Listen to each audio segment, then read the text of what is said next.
Imagina descubrir que un crimen brutal quedó sin resolver durante décadas, hasta que un pequeño detalle cambió todo y la justicia finalmente llegó. Hoy te contamos 5 casos escalofriantes que permanecieron en secreto durante años, y cómo finalmente fueron resueltos. Quédate hasta el final, porque algunas de estas historias te dejarán sin aliento. Los misterios sin resolver son difíciles de escuchar para muchas personas. Tendemos a encontrar consuelo en los casos resueltos donde el final es conocido y el perpetrador enfrenta la justicia. Nos gusta la comodidad y la satisfacción de conocer la resolución de las historias, especialmente las más oscuras, así que cuando los casos permanecen sin resolver durante años, incluso décadas, la policía, el público y, lo más importante, los seres queridos de las víctimas, tienen que vivir con la inquietante realidad de que quizá nunca obtengan respuestas a estas terribles historias. Hasta el día de hoy, todavía existen alrededor de 260,000 homicidios sin resolver en los Estados Unidos, incluso a pesar del constante avance en la tecnología de ADN y la ciencia forense. Por supuesto, es importante resolver estos casos archivados por el bien de las familias y seres queridos de las víctimas. Sin embargo, identificar a un asesino mediante una coincidencia de ADN y hacer circular su fotografía también aumenta las posibilidades de que pueda estar vinculado a otros casos sin resolver. La policía puede comparar su ADN con evidencia en otros casos, o un miembro del público puede reconocerlo y presentarse con información que ayude a relacionarlo con otro caso sin resolver. Esto es especialmente importante en casos antiguos, ya que, con el paso de los años, existe un mayor riesgo de que los asesinos mueran debido a su edad avanzada, o que los recuerdos de posibles testigos se vuelvan más borrosos y menos confiables. Aunque, por supuesto, hay muchos beneficios al dar atención a estos casos de décadas atrás, es el trabajo inicial de investigación necesario para siquiera llegar a una identificación lo que marca toda la diferencia. Y a veces esto ni siquiera sucede, por muchas razones. La evidencia no fue recolectada o almacenada adecuadamente, las muestras de ADN no son lo suficientemente grandes para realizar pruebas, o ni siquiera llegan a un laboratorio debido al retraso acumulado de casos que necesitan servicios forenses. Sin embargo, a veces ocurren milagros. Parece que cada año se están resolviendo más y más casos archivados, en parte gracias a los increíbles avances en los métodos de genealogía genética. Gracias a estos avances, muchas veces todo lo que se necesita es una minúscula pieza de evidencia para cambiar completamente el curso del caso. A veces los casos permanecen sin resolverse durante 3 o 4 décadas y aparentemente no tienen ninguna esperanza de ser resueltos, hasta que una sola pieza de evidencia o un giro inesperado lo cambia todo y permite que se haga justicia. Aquí hay solo 5 de esos casos: las muertes de Roxanne Leigh Wood, Diane Dunn, Patricia Lorraine Barnes y Eve Wilkowitz, y la identificación del asesino de la enero del 65. Roxanne Leigh Wood. La familia y los amigos de Roxanne Leigh Wood la describían como extrovertida y divertida, y muchos de ellos dijeron a los reporteros y a la policía que era conocida por su hermosa sonrisa y su risa contagiosa. Era extremadamente cercana a su hermana Janet, y planeaba pronto comenzar una familia propia con su esposo, Terry. Pero en febrero de 1987, el brillante futuro de Roxanne Wood, de 30 años, fue truncado cuando fue encontrada asesinada en su propia casa. La noche de su muerte, había salido con su esposo Terry. Primero fueron a H.S. Old Town Saloon, luego fueron a jugar boliche en Beatties Bowling Lanes. Ambos condujeron por separado y, poco después de la medianoche, Roxanne decidió irse a casa temprano y encontrarse con Terry allí cuando él terminara.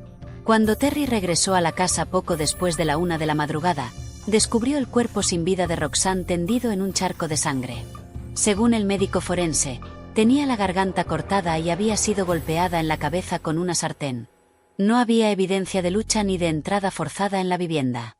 La funda de un cuchillo fue localizada cerca de su cuerpo, pero el arma homicida, que se sospecha era un cuchillo filetero basándose en la autopsia, nunca fue recuperada.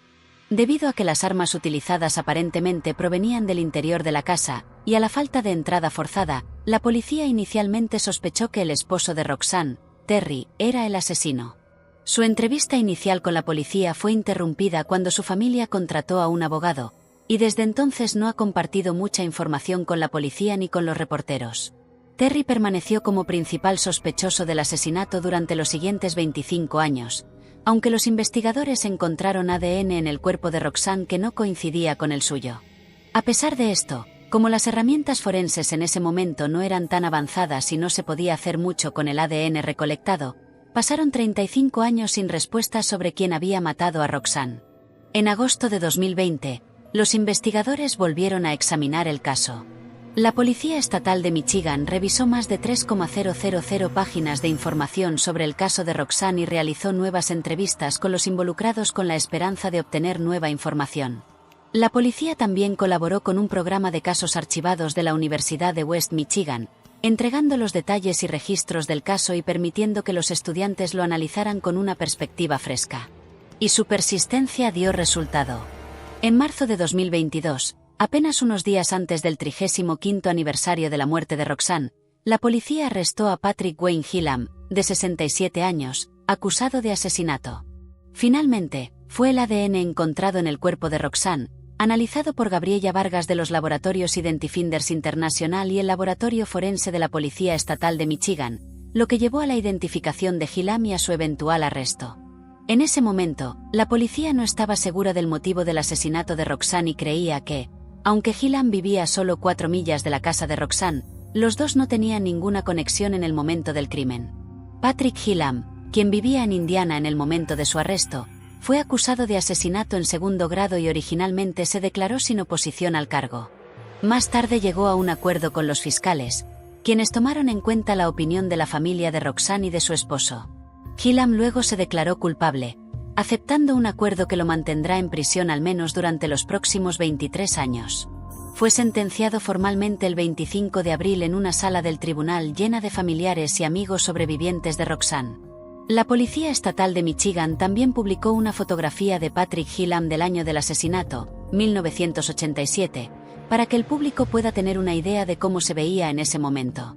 Esperan que esta fotografía anime a algunas personas a presentarse si tienen información sobre otros crímenes sin resolver que Gillam pueda haber cometido.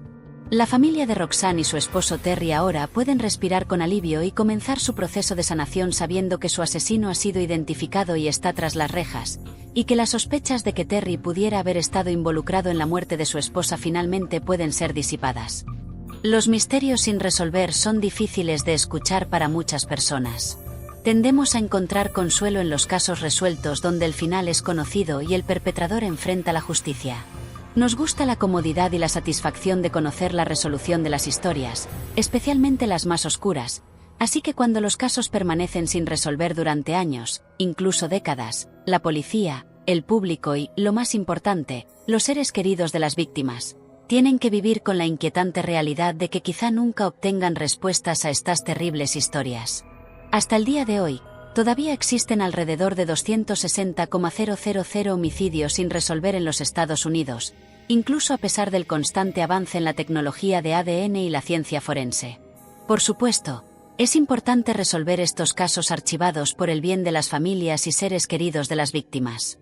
Sin embargo, identificar a un asesino mediante una coincidencia de ADN y hacer circular su fotografía también aumenta las posibilidades de que pueda estar vinculado a otros casos sin resolver. La policía puede comparar su ADN con evidencia en otros casos, o un miembro del público puede reconocerlo y presentarse con información que ayude a relacionarlo con otro caso sin resolver. Esto es especialmente importante en casos antiguos, ya que, con el paso de los años, existe un mayor riesgo de que los asesinos mueran debido a su edad avanzada, o que los recuerdos de posibles testigos se vuelvan más borrosos y menos confiables. Aunque, por supuesto, hay muchos beneficios al dar atención a estos casos de décadas atrás, es el trabajo inicial de investigación necesario para siquiera llegar a una identificación lo que marca toda la diferencia. Y a veces esto ni siquiera sucede, por muchas razones. La evidencia no fue recolectada o almacenada adecuadamente, las muestras de ADN no son lo suficientemente grandes para realizar pruebas, o ni siquiera llegan a un laboratorio debido al retraso acumulado de casos que necesitan servicios forenses. Sin embargo, a veces ocurren milagros. Parece que cada año se están resolviendo más y más casos archivados, en parte gracias a los increíbles avances en los métodos de genealogía genética.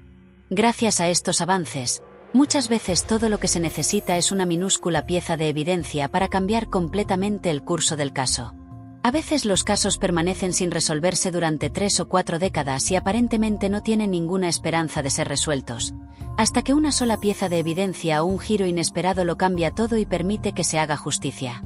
Aquí hay solo 5 de esos casos: las muertes de Roxanne Leigh Wood, Diane Dunn, Patricia Lorraine Barnes y Eve Wilkowitz, y la identificación del asesino de enero del 65. Roxanne Leigh Wood. La familia y los amigos de Roxanne Leigh Wood la describían como extrovertida y divertida, y muchos de ellos dijeron a los reporteros y a la policía que era conocida por su hermosa sonrisa y su risa contagiosa. Era extremadamente cercana a su hermana Janet, y planeaba pronto comenzar una familia propia con su esposo, Terry. Pero en febrero de 1987, el brillante futuro de Roxanne Wood, de 30 años, fue truncado cuando fue encontrada asesinada en su propia casa. La noche de su muerte, había salido con su esposo Terry. Primero fueron a H&S Old Town Saloon, luego fueron a jugar boliche en Beatties Bowling Lanes. Ambos condujeron por separado y, poco después de la medianoche, Roxanne decidió irse a casa temprano y encontrarse con Terry allí cuando él terminara. Cuando Terry regresó a la casa poco después de la 1 de la madrugada, descubrió el cuerpo sin vida de Roxanne tendido en un charco de sangre. Según el médico forense, tenía la garganta cortada y había sido golpeada en la cabeza con una sartén. No había evidencia de lucha ni de entrada forzada en la vivienda. La funda de un cuchillo fue localizada cerca de su cuerpo, pero el arma homicida, que se sospecha era un cuchillo filetero basándose en la autopsia, nunca fue recuperada. Debido a que las armas utilizadas aparentemente provenían del interior de la casa, y a la falta de entrada forzada, la policía inicialmente sospechó que el esposo de Roxanne, Terry, era el asesino. Su entrevista inicial con la policía fue interrumpida cuando su familia contrató a un abogado, y desde entonces no ha compartido mucha información con la policía ni con los reporteros. Terry permaneció como principal sospechoso del asesinato durante los siguientes 25 años, aunque los investigadores encontraron ADN en el cuerpo de Roxanne que no coincidía con el suyo. A pesar de esto, como las herramientas forenses en ese momento no eran tan avanzadas y no se podía hacer mucho con el ADN recolectado, pasaron 35 años sin respuesta sobre quién había matado a Roxanne. En agosto de 2020, los investigadores volvieron a examinar el caso. La Policía Estatal de Michigan revisó más de 3,000 páginas de información sobre el caso de Roxanne y realizó nuevas entrevistas con los involucrados con la esperanza de obtener nueva información. La policía también colaboró con un programa de casos archivados de la Universidad de West Michigan, entregando los detalles y registros del caso y permitiendo que los estudiantes lo analizaran con una perspectiva fresca. Y su persistencia dio resultado. En marzo de 2022, apenas unos días antes del 35º aniversario de la muerte de Roxanne, la policía arrestó a Patrick Wayne Gillam, de 67 años, acusado de asesinato. Finalmente, fue el ADN encontrado en el cuerpo de Roxanne, analizado por Gabriela Vargas de los laboratorios Identifinders International y el laboratorio forense de la Policía Estatal de Michigan, lo que llevó a la identificación de Gillam y a su eventual arresto. En ese momento, la policía no estaba segura del motivo del asesinato de Roxanne y creía que, aunque Gillam vivía a solo 4 millas de la casa de Roxanne, los dos no tenían ninguna conexión en el momento del crimen. Patrick Gillam, quien vivía en Indiana en el momento de su arresto, fue acusado de asesinato en segundo grado y originalmente se declaró sin oposición al cargo. Más tarde llegó a un acuerdo con los fiscales, quienes tomaron en cuenta la opinión de la familia de Roxanne y de su esposo.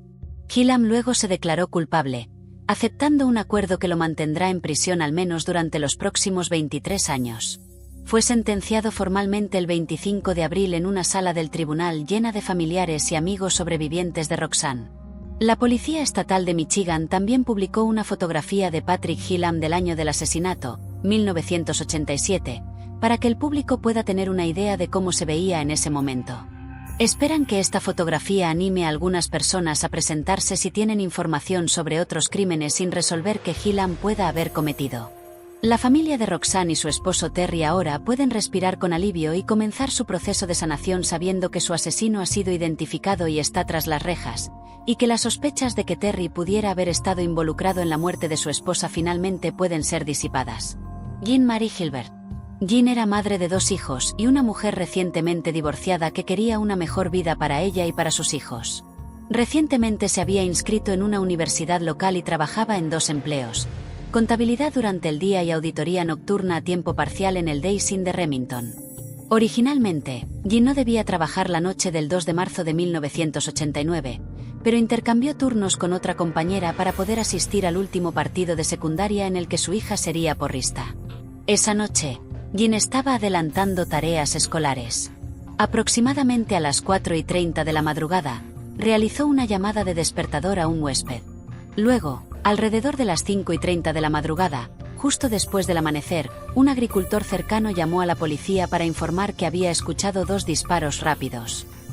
Poco antes de las 6 de la mañana, varios huéspedes informaron a la policía que estaban intentando hacer el checkout del hotel pero no podían encontrar a la empleada. Aproximadamente 30 minutos después, otro agricultor llamó a la policía. Había encontrado el cuerpo de una mujer en una zanja congelada a 20 millas del hotel. Ella no llevaba nada puesto excepto sus calcetines, zapatos, anillos y aretes, y había recibido 3 disparos en la parte posterior de la cabeza con un arma calibre 22. Poco después de que se descubrieran los cuerpos, el laboratorio criminalístico del estado de Indiana determinó que la misma arma fue utilizada en las muertes de Peggy y Jean. Pero no relacionaron la muerte de Vicky hasta décadas después. En 2008, el detective Clinton Turner del Departamento de Policía de Elizabethtown envió una muestra de ADN de la escena del crimen de Vicky Heath. Esto le alertó de que la muestra coincidía con el ADN encontrado en las otras 2 escenas y, cuando los casos se colocaron en un mapa, todos los ataques se alineaban a lo largo de la Interestatal 65, lo que llevó a que el agresor fuera apodado el asesino de la enero del 65.